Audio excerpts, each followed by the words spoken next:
Ninguém em Ashton Field esperava que o vento daquela terça-feira trouxesse algo além das costumeiras folhas secas. Porém, bastou o relógio bater 3 da tarde para que a vila deixasse de ser apenas cenário de tranquilidade e se transformasse em palco de segredos antigos. Entre a névoa que se enroscava pelos jardins e as vozes abafadas nas ruas estreitas, havia uma sensação de inquietação difícil de nomear, quase como se o próprio ar aguardasse pelo desenrolar de uma história guardada tempo demais. Naquele dia, o salão principal da mansão Windermere, com seus tapetes gastos e cheiro constante de chá e lareira, recebia o tradicional encontro de primavera. Dona da casa, agora viúva por 2 vezes, era conhecida por sua postura impecável, cabelos sempre presos e um olhar perspicaz capaz de silenciar qualquer sala. Os convites, distribuídos em envelopes de papel creme, tinham alcançado todos os nomes importantes da vila, ou pelo menos aqueles que assim se julgavam. A expectativa de fofocas e pequenas disputas era o tempero habitual dessas reuniões, mas havia uma tensão diferente pairando sobre o encontro naquele ano. Miss Marple, convidada mais por hábito do que por afinidade, ocupava sua cadeira preferida ao lado da estufa, tricotando em silêncio. Observava com atenção cada detalhe. O modo como a anfitriã distribuía sorrisos controlados, como o coronel reformado puxava assuntos sobre tempos de guerra, como o novo farmacêutico evitava olhares diretos. Era um ambiente de aparências, mas também de códigos, e ninguém decifrava melhor esses códigos do que Miss Marple. Por trás das gentilezas, suspeitas e ressentimentos circulavam, e ela sabia que se algo realmente importante acontecesse, viria disfarçado de trivialidade. De repente, a calmaria foi interrompida por uma porta batendo com força. A criada, jovem e sempre ansiosa, entrou esbaforida, com o rosto mais pálido que de costume. Mal conseguiu sussurrar o nome do antiquário, recém-chegado à vila, antes de anunciar em voz trêmula que ele havia sido encontrado morto na velha cabana do jardim. O choque atravessou os convidados como um raio silencioso. Xícaras de chá tremeram, conversas cessaram. Em poucos instantes, o salão se encheu de sussurros nervosos, especulações e olhares desconfiados. Miss Marple não se moveu. Limitou-se a parar as agulhas, observando o desenrolar da cena com o mesmo interesse atento que dedicava ao tricô, sabendo que cada ponto, cada gesto poderia ser essencial para entender o padrão do mistério. Enquanto os demais se agitavam, a anfitriã recuperou a compostura e distribuiu ordens rápidas. Um grupo se dirigiu à cabana, outros correram ao telefone. O vento parecia ter aumentado de intensidade, balançando as árvores e enchendo o ar de uma ansiedade que já não era apenas das folhas. O corpo do antiquário, caído de bruços na bacia d'água, foi descrito em sussurros e gestos contidos. Não tardou para que as teorias começassem a circular. Acidente, desmaio, talvez um infarto, talvez não. Miss Marple, com sua calma habitual, começou a ligar detalhes em silêncio. O horário, o local, o estado das roupas, a ausência de barro nos sapatos do morto. Sabia, por experiência, que crimes na vila costumavam ser tão silenciosos quanto inevitáveis. À medida que a notícia se espalhava, os convidados voltavam ao salão, agora transformado em sala de espera para a chegada do inspetor. O ambiente de cordialidade havia se dissolvido, dando lugar a silêncios tensos e olhares cruzados. A anfitriã, mesmo controlando a situação, não conseguia esconder um certo nervosismo. O médico local chamado às pressas, confirmou a morte. Os indícios, discretos para olhos destreinados, saltavam para Miss Marple como se fossem fios de lã de cor contrastante no tecido do dia. Havia algo errado, não com o local, mas com a própria lógica do acontecimento. Miss Marple, discreta, observava os movimentos, reparava nas perguntas evasivas, nas respostas apressadas, no cuidado excessivo de alguns e no desconforto de outros. Sabia que, em casos como aquele, ninguém dizia toda a verdade, mas quase sempre alguém dizia mais do que pretendia. Aos poucos, percebia como os acontecimentos daquela tarde estavam conectados a histórias antigas. Heranças não declaradas, quadros desaparecidos, disputas familiares abafadas pelo tempo. O crime, como costumava dizer, era apenas o sintoma de um problema mais profundo, e era ali, nas relações entre as pessoas, que se escondia a chave do enigma. Enquanto aguardavam a chegada do inspetor, Miss Marple cruzava mentalmente nomes, datas e motivos. Notava a postura da anfitriã, o olhar fugidio da criada, a inquietação contida dos convidados. Em sua experiência, era comum que a resposta mais simples se escondesse atrás das mais improváveis. E naquela tarde, o vento parecia sussurrar não apenas segredos antigos, mas também advertências. Em Ashton Field, nenhuma verdade permanecia enterrada para sempre. Assim começava aquele mistério, não com gritos, mas com um sussurro carregado pelo vento entre uma xícara de chá e uma porta batida. E Miss Marple, entrelaçando fios de lã e pistas invisíveis, sabia que, dali em diante, cada gesto e cada palavra contariam para o desfecho da história. O inspetor chegou à mansão Windermere pouco depois das 6, acompanhado de um policial jovem. Não demorou para reunir todos os presentes na sala principal, onde o ar carregado de tensão já denunciava que aquela não seria apenas mais uma tarde de chá. Miss Marple, atenta a cada expressão, aguardava pelo desenrolar dos fatos. O corpo do antiquário, agora identificado como Edward Collins, permanecia na cabana do jardim, guardado à distância até que as primeiras análises fossem feitas. O médico confirmou a morte por traumatismo na cabeça, um golpe preciso, difícil de ser confundido com acidente. O ferimento, a ausência de sinais de queda e os sapatos secos apontavam para uma cena cuidadosamente construída. Para Miss Marple, o mistério ganhava forma. Alguém ali conhecia bem tanto a vítima quanto os hábitos da casa. A anfitriã, Sra. Beatrice Linton, tentou demonstrar firmeza, mas o nervosismo escapava em detalhes. Dedos que tamborilavam a xícara, frases cortadas antes do fim. Ela explicou que conhecera Edward Collins em Londres, anos atrás, e que ele reaparecera em Ashton Field, recentemente, alegando interesse por antiguidades e peças de família.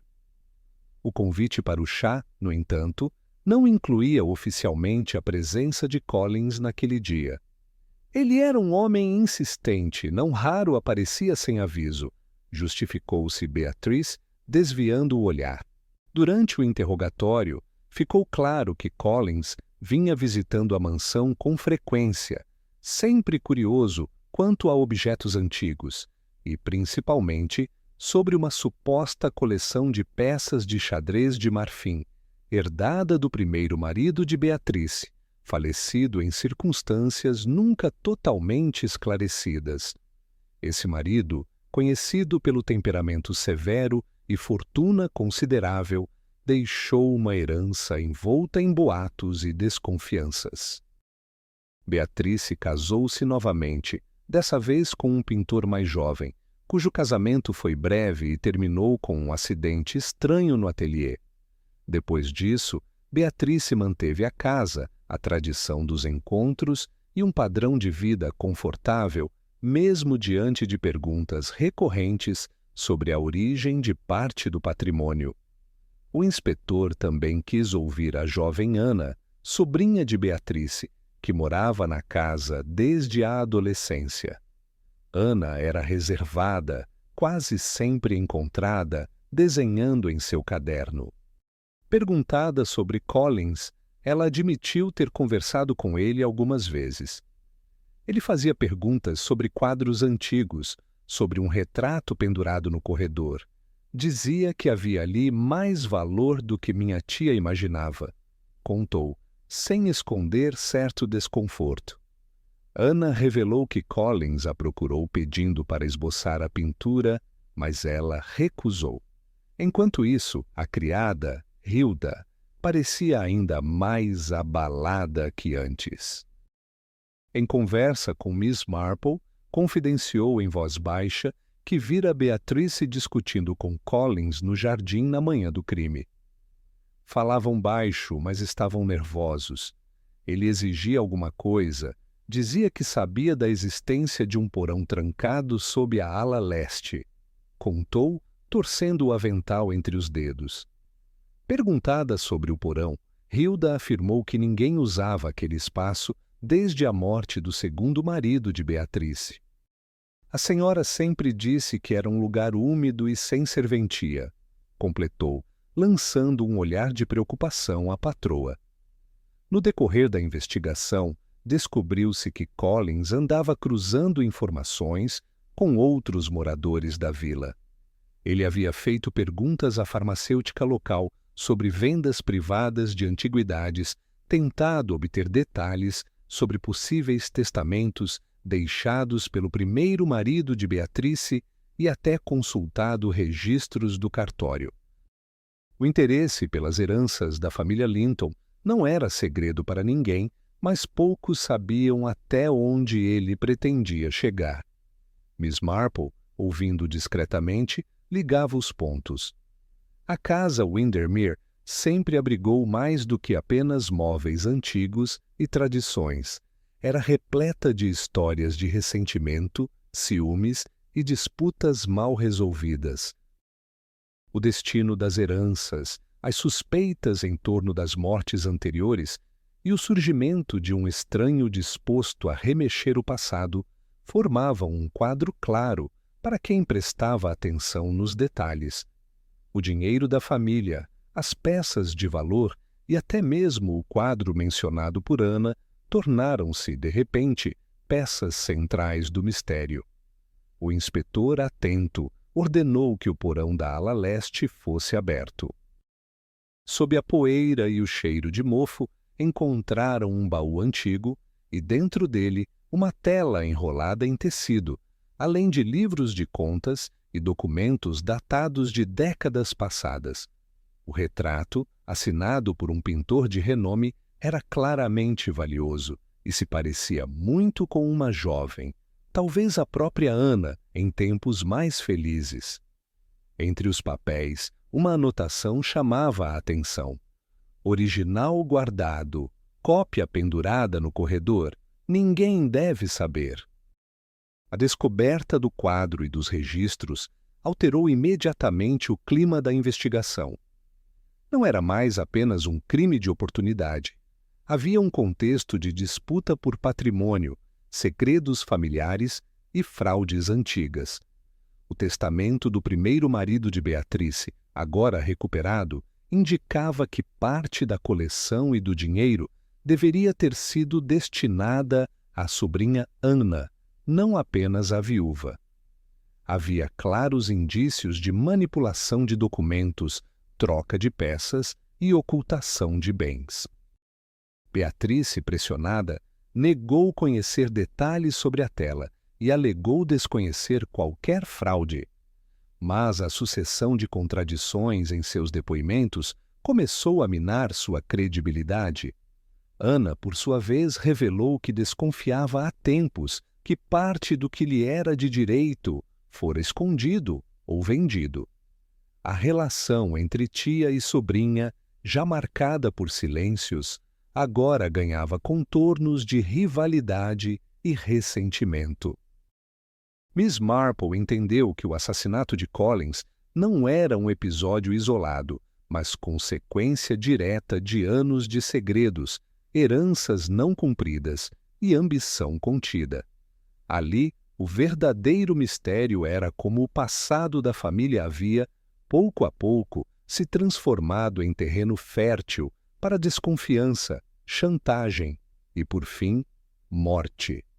Com a descoberta do quadro original, a investigação ganhou ritmo.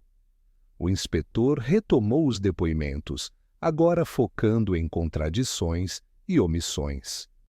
Miss Marple, ao seu modo silencioso, assistia aos interrogatórios e fazia anotações mentais, percebendo nuances nos gestos, pausas e olhares desviados de cada personagem. Beatrice, pressionada sobre o testamento e sobre as anotações encontradas no porão, continuava negando qualquer intenção de fraude. Sua justificativa era sempre a mesma: confiara plenamente no marido, não sabia detalhes das transações e jamais havia ocultado bens conscientemente. Contudo, a quantidade de documentos em seu nome e o fato de ser a única responsável pelas chaves do porão tornavam sua defesa cada vez menos convincente. Ana foi chamada novamente à sala. O inspetor perguntou se ela conhecia as anotações sobre o retrato e sobre o testamento. A jovem hesitou antes de responder, claramente abalada. Admitiu que há anos desconfiava que a tia escondia algo sobre a herança, mas não tinha provas até então. Revelou que o segundo marido de Beatrice, o pintor, sempre sugeriu que certas peças da casa tinham destino oculto e que algumas vendas eram feitas discretamente, sem nunca constar nos registros da família. Ao ser questionada se sabia do paradeiro do quadro verdadeiro, Ana relatou ter visto certa vez a tia descendo ao porão à noite, pouco após a morte do marido artista. Na época, pensou ser apenas rotina de uma viúva inquieta, mas hoje percebia que aquela noite provavelmente marcara o momento em que o quadro fora escondido. Enquanto isso, Hilda, a criada, foi chamada ao escritório. Tremendo, ela admitiu que Beatrice sempre a instruía a não mencionar o porão a ninguém, alegando que algumas histórias antigas não precisavam ser mexidas. Hilda também disse que ouvira discussões abafadas entre Beatrice e o segundo marido, sempre envolvendo a palavra testamento. A cada depoimento, o ambiente na mansão ficava mais pesado. A verdade, outrora soterrada sob camadas de convenções e aparências, emergia lentamente, revelando motivações escondidas e ressentimentos acumulados. O inspetor ordenou uma análise minuciosa dos registros bancários da família, cruzando datas de depósitos e retiradas com as datas das mortes e das vendas de objetos de valor. Miss Marple, a partir das informações coletadas, percebeu um padrão. Cada segredo guardado para proteger alguém acabava se tornando uma mentira capaz de alimentar outros crimes. A primeira mentira, sobre a destinação das peças de xadrez, abriu caminho para a ocultação do quadro original. A segunda, sobre o testamento, permitiu à viúva controlar a fortuna e os objetos herdados. A terceira, sustentada por anos, forjou uma relação de desconfiança entre tia e sobrinha. Ao cruzar detalhes dos depoimentos com as informações dos documentos achados no porão, ficou claro para Miss Marple que Beatrice utilizou sua posição de matriarca para reescrever a história da família. Apagou rastros do passado, decidiu o que seria lembrado e quem deveria esquecer. Mas as mentiras, por mais convincentes, sempre deixavam brechas. Datas não coincidiam, versões mudavam, objetos sumiam sem explicação. O inspetor então questionou Beatrice sobre a última visita de Collins antes do crime. Ela respondeu que o vira apenas rapidamente, afirmando que ele estivera na vila para tratar de negócios pessoais. No entanto, Anna garantiu ter ouvido a tia discutindo com Collins sobre o quadro e ameaças de revelar tudo à polícia caso ela não cedesse à pressão do antiquário. Confrontada com esse relato, Beatrice vacilou, dizendo não se lembrar de detalhes. A tensão entre as duas ficou evidente, demonstrando que, por trás das aparências, a relação se degradara a um ponto irreversível. Nesse ponto, Miss Marple pediu permissão para examinar o quadro recém-encontrado. Enquanto analisava a pintura, percebeu que havia uma dedicatória quase apagada no verso. Para quem sempre foi minha inspiração. O nome de Anna estava ali, encoberto pela poeira e pelo tempo, mas inegavelmente presente. Era a prova de que a herança do pintor deveria sim ter sido dela, e não só pela lei, mas por desejo expresso do artista. Ao revelar esse detalhe ao inspetor, Miss Marple afirmou: aqui está o ponto central de todo esse drama. O quadro não era apenas um objeto de valor, era símbolo de afeto, promessa e legado. Escondê-lo não foi apenas fraude, mas traição. As reações imediatas foram reveladoras. Anna ficou em silêncio, lágrimas contidas nos olhos.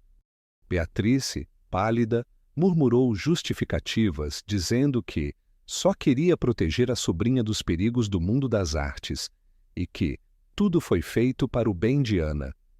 Mas ninguém mais acreditava nessas desculpas. O passado, pouco a pouco, desmontava as mentiras e expunha as verdadeiras intenções por trás dos anos de silêncio. O inspetor decidiu reunir todos no salão. Explicou de maneira objetiva que as investigações apontavam para um crime motivado por chantagem e desespero. Collins descobriu as fraudes e pressionou Beatrice, que se sentiu ameaçada em perder o que construiu sobre mentiras. Seja por medo, seja por impulso, Collins terminou morto antes de conseguir agir. Havia indícios suficientes para indiciar Beatrice por fraude, ocultação de patrimônio e, possivelmente, envolvimento no assassinato. Mas a apuração seguia, pois a verdade, como Miss Marple já sabia, raramente era tão simples. Na noite seguinte, Anna procurou Miss Marple, confessando que sentia culpa não só pela morte de Collins, mas, sobretudo, por anos de desconfiança e ressentimento contra a tia. Nunca consegui confiar plenamente nela. Mesmo assim, nunca quis que tudo terminasse assim. Miss Marple, serena, explicou que em famílias marcadas por mentiras, todos acabam se machucando, até os inocentes. O peso da verdade não era apenas sobre Beatrice, mas sobre todos que viveram ao redor do segredo. Ao fim daquele dia, ficou claro: o crime não se resumia ao ato de matar Collins, mas à cadeia de mentiras que tornaram possível o conflito. O silêncio e as omissões, mantidos por medo ou conveniência, foram decisivos para o desenrolar trágico. Para Miss Marple, o mistério estava menos na identidade do assassino e mais na constatação de como as mentiras corroem tudo o que tocam. Com a verdade cada vez mais exposta, o ambiente na mansão Windermere mudou. O inspetor redobrou as diligências para garantir que todas as provas fossem colhidas, enquanto Miss Marple mantinha o olhar atento sobre as reações de cada envolvido. O caso agora já não era apenas um homicídio, mas um reflexo direto das consequências de escolhas passadas e das punições que o tempo impõe a todos. Beatrice foi formalmente acusada de fraude e ocultação de patrimônio, As evidências de sua manipulação dos testamentos e da ocultação do quadro original eram claras, e a pressão das novas provas a obrigou a admitir parte do que havia feito. Negou, entretanto, o envolvimento direto na morte de Collins, afirmando que suas ameaças lhe causaram medo, mas que jamais teria coragem de matar. A investigação policial, com auxílio de depoimentos, laudos e análise dos registros encontrados, mostrou que Collins pressionava Beatrice para obter vantagem sobre a herança. Ele ameaçou expor as fraudes em troca de dinheiro ou de parte das peças valiosas. Ao ser recusado, continuou a insistir e tornou-se, aos olhos da viúva, um risco que ela não poderia mais controlar.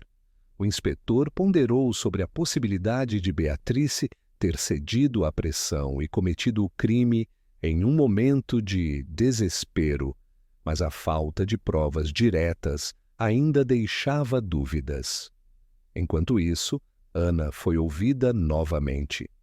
Ela afirmou não ter visto o momento do crime e negou qualquer envolvimento. Apesar disso, demonstrava angústia por tudo que vinha à tona, reconhecendo que, de certa forma, todos haviam contribuído para o clima de hostilidade que favoreceu o desfecho trágico. Hilda, a criada, foi liberada após seu depoimento, sendo considerada apenas uma testemunha dos fatos. Nesse cenário, Miss Marple destacou-se por seu olhar empático, ao contrário do inspetor, mais voltado à aplicação estrita da lei. Ela compreendia que punição não era somente o resultado de julgamentos oficiais. As consequências de anos de mentiras, omissões e decisões equivocadas já haviam deixado marcas profundas em Beatrice e Ana. O castigo maior era a própria deterioração da relação entre tia e sobrinha, o isolamento social, a vergonha pública e a perda irreversível do que antes parecia sólido. Com o avanço do inquérito, surgiu uma informação crucial. As digitais de Collins foram encontradas na pá de jardim, possível arma do crime, mas não havia vestígios das impressões de Beatrice ou de Ana.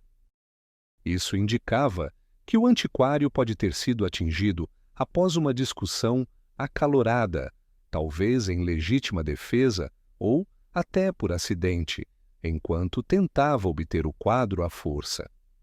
A cena do crime, porém, continuava ambígua, e as certezas nunca eram absolutas em casos assim.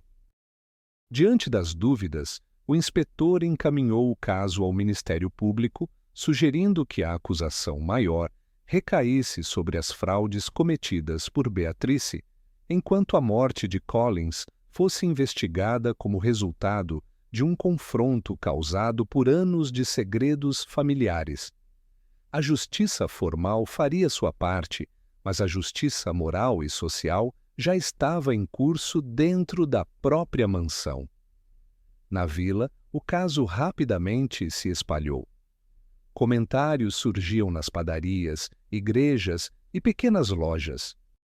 Os moradores, antes acostumados a ver a família Linton como exemplo de tradição e elegância, agora falavam em decepção, pena e até solidariedade, especialmente em relação a Hannah. Muitos reconheciam que, embora o crime não pudesse ser justificado, a longa cadeia de omissões e chantagens explicava, ao menos em parte, por que tudo chegou àquele ponto. Miss Marple, em conversas discretas com o inspetor e os moradores, reforçou que justiça nem sempre era sinônimo de punição severa. Em alguns casos, o aprendizado do erro e a oportunidade de recomeçar poderiam ser mais eficazes do que qualquer sentença. Ana, por exemplo, manifestou o desejo de deixar a vila e recomeçar a vida em outro lugar, levando consigo o quadro finalmente reconhecido como herança legítima.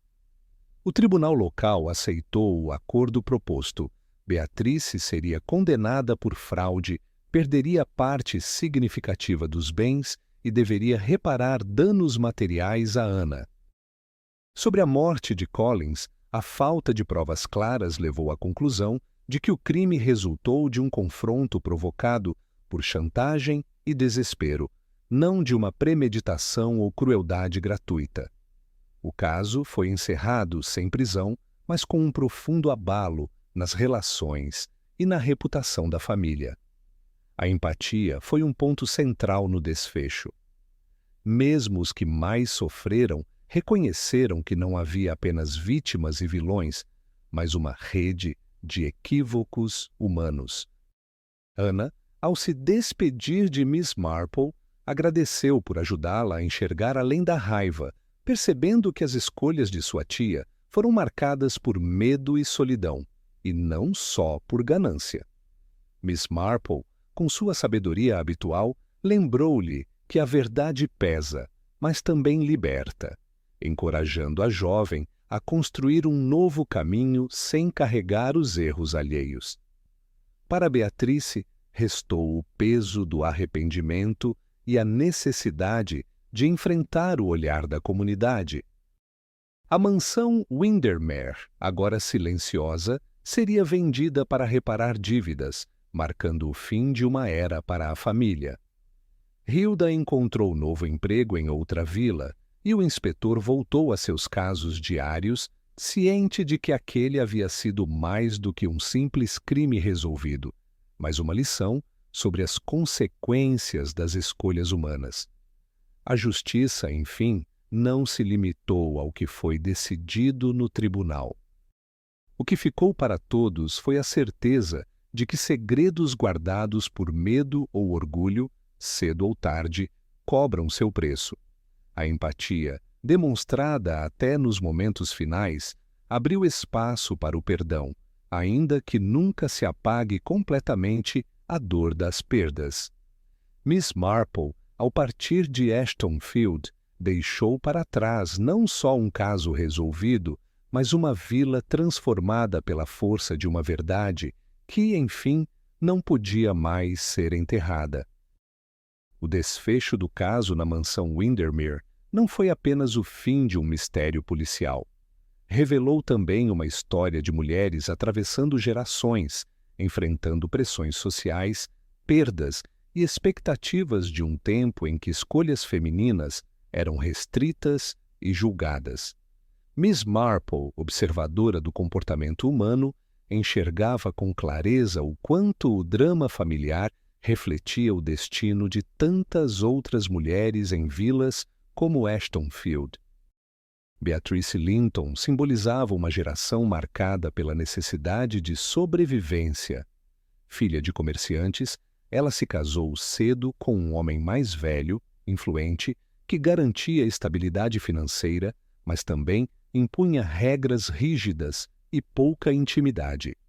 Ao enviuvar, herdou não só o patrimônio, mas também a responsabilidade de manter as aparências e controlar um legado.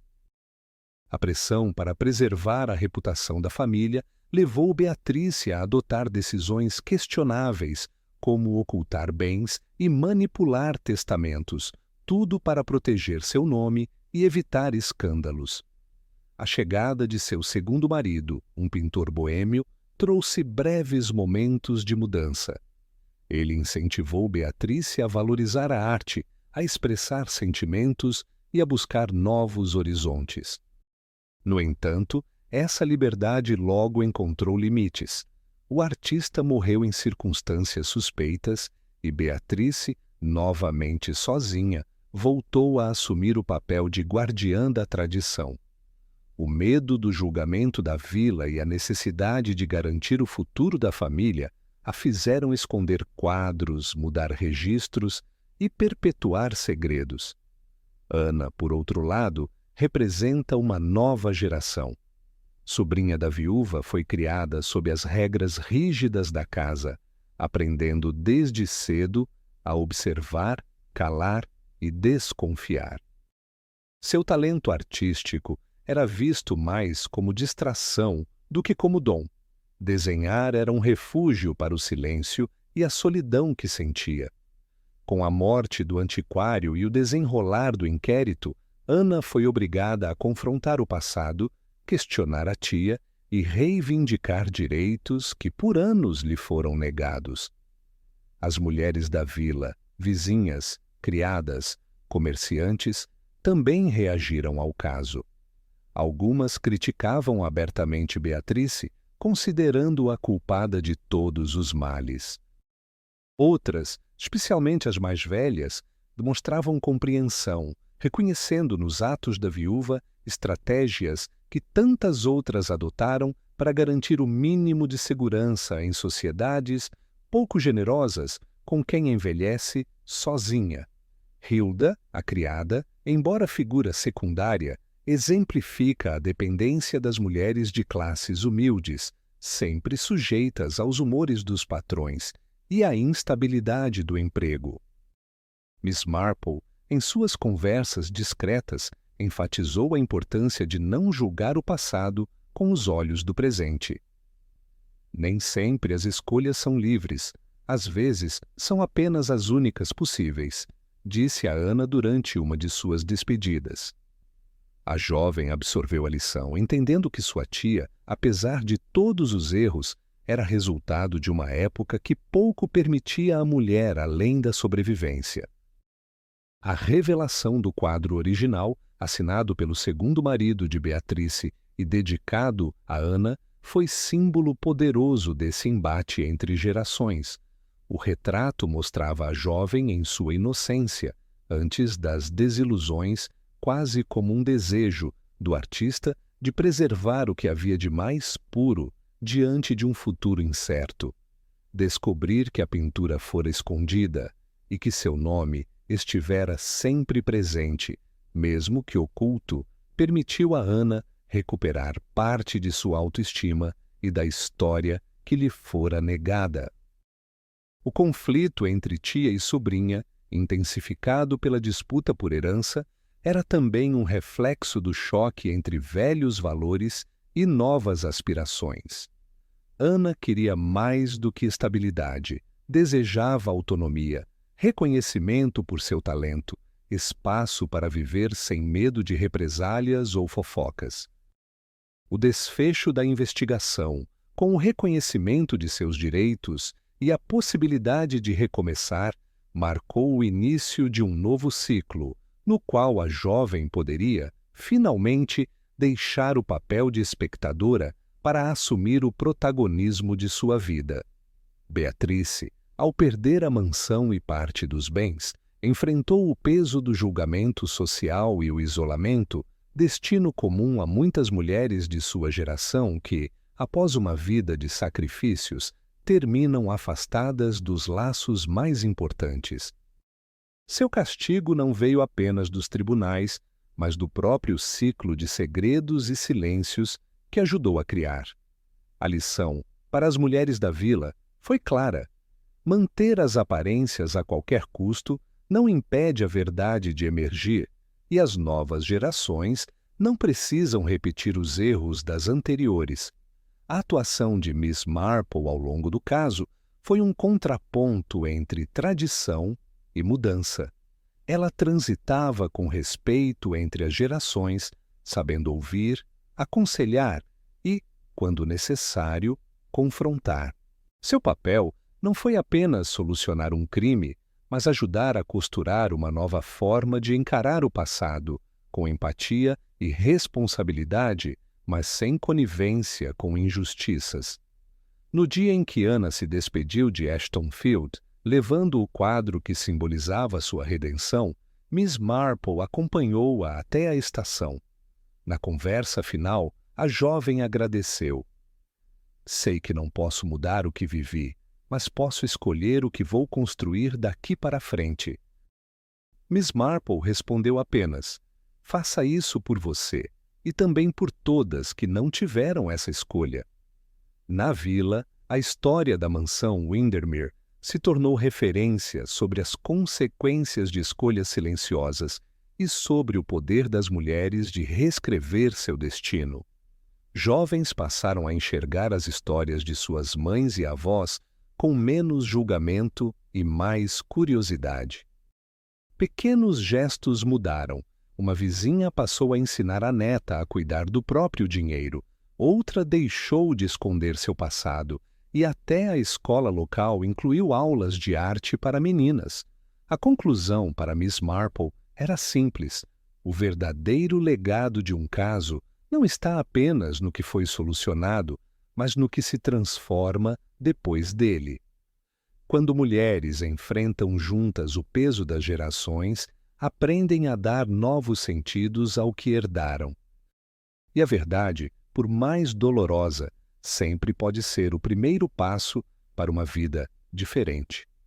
Com o desenrolar das investigações, a vila de Ashtonfield finalmente começava a retomar sua rotina, mas agora com uma compreensão diferente do que significa justiça, família e verdade. O caso da mansão Windermere deixou cicatrizes, mas também abriu espaço para recomeços, trazendo aprendizados a todos os envolvidos. Miss Marple, sempre discreta, reuniu-se uma última vez com o inspetor para revisar os acontecimentos, enquanto a vila murmurava sobre os desdobramentos finais. O tribunal local homologou a sentença. Beatrice Linton, responsável por anos de ocultação de patrimônio e fraudes em testamentos, perdeu os direitos sobre grande parte dos bens da família. Ela foi obrigada a vender a mansão Windermere para ressarcir Anna, a sobrinha, a quem pertencia legalmente o quadro original e parte dos recursos herdados.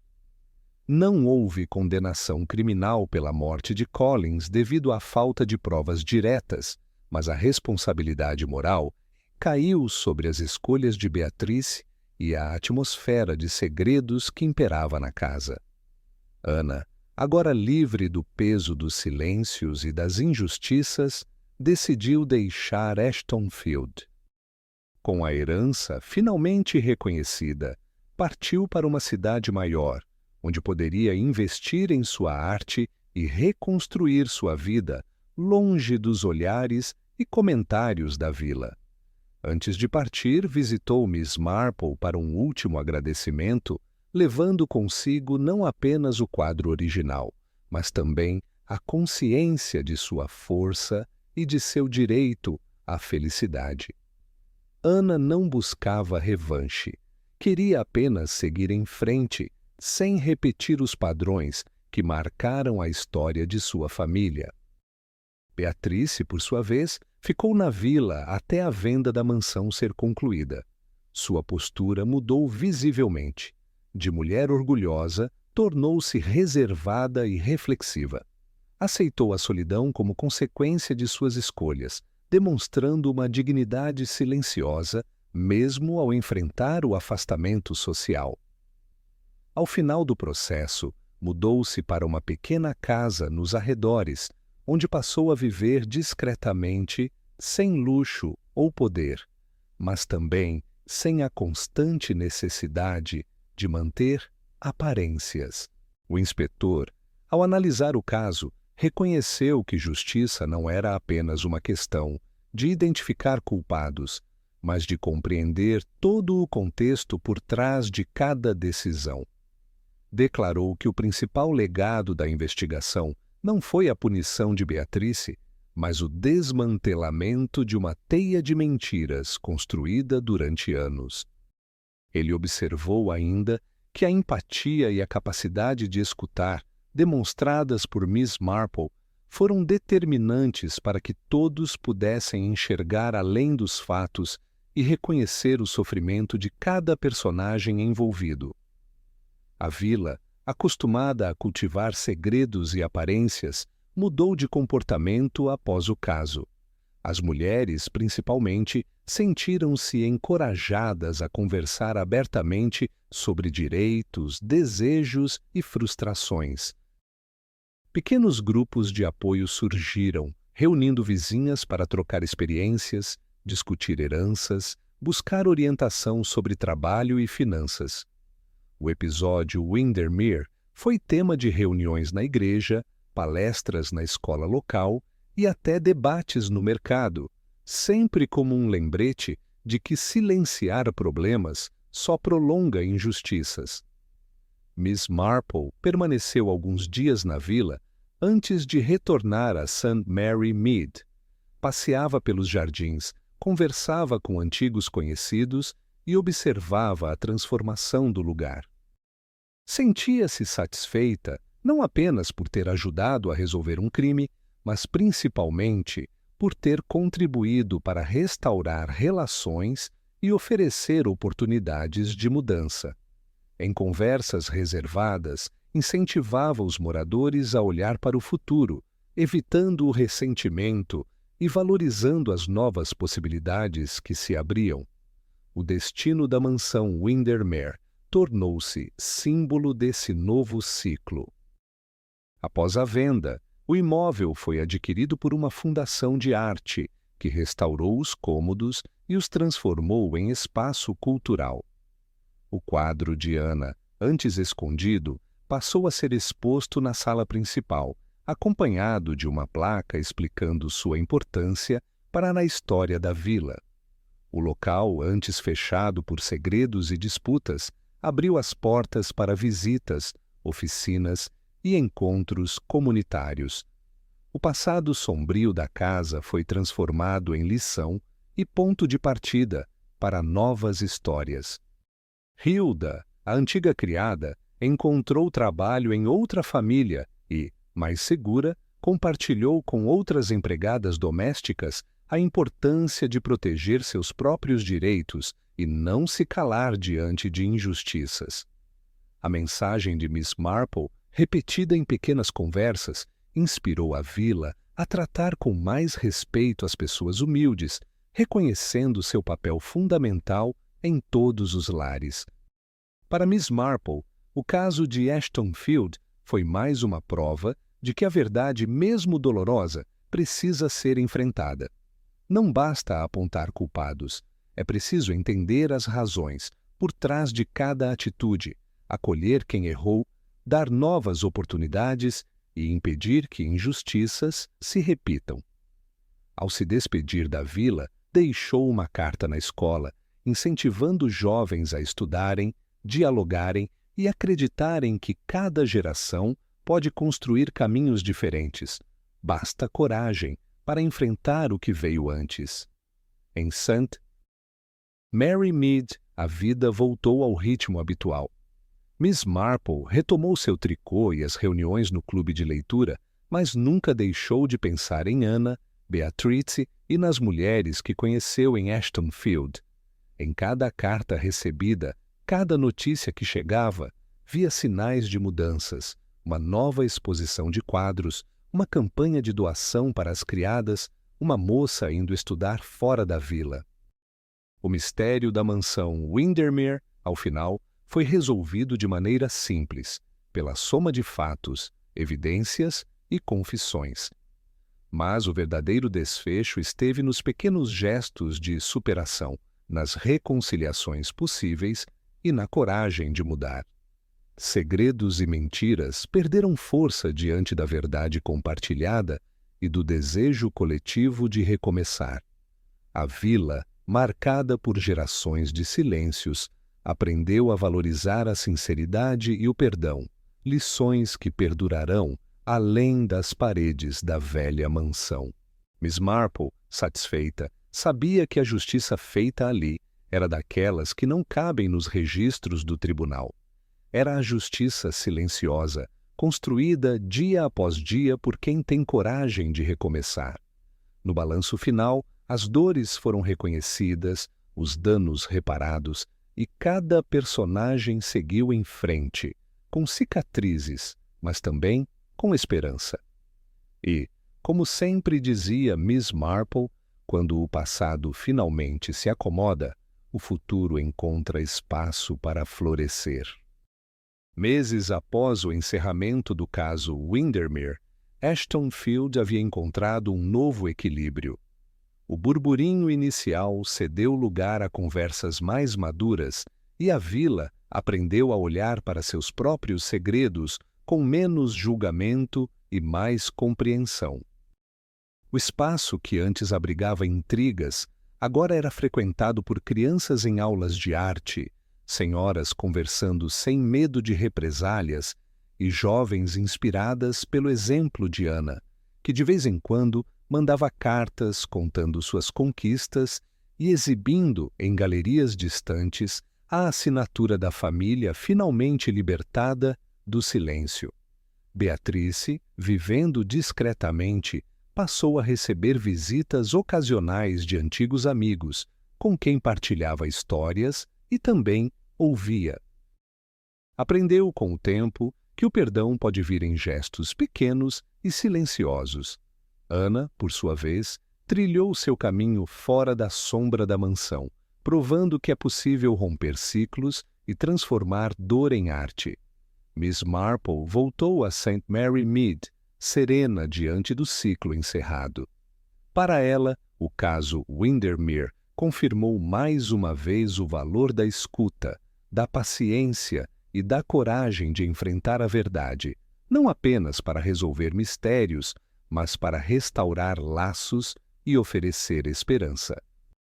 No fim, a verdadeira justiça foi conquistada não pelo tribunal, mas pela transformação silenciosa daqueles que tiveram coragem de mudar. Na próxima primavera, a vila floresceu como nunca, mostrando que, mesmo depois de grandes tempestades, sempre é possível recomeçar.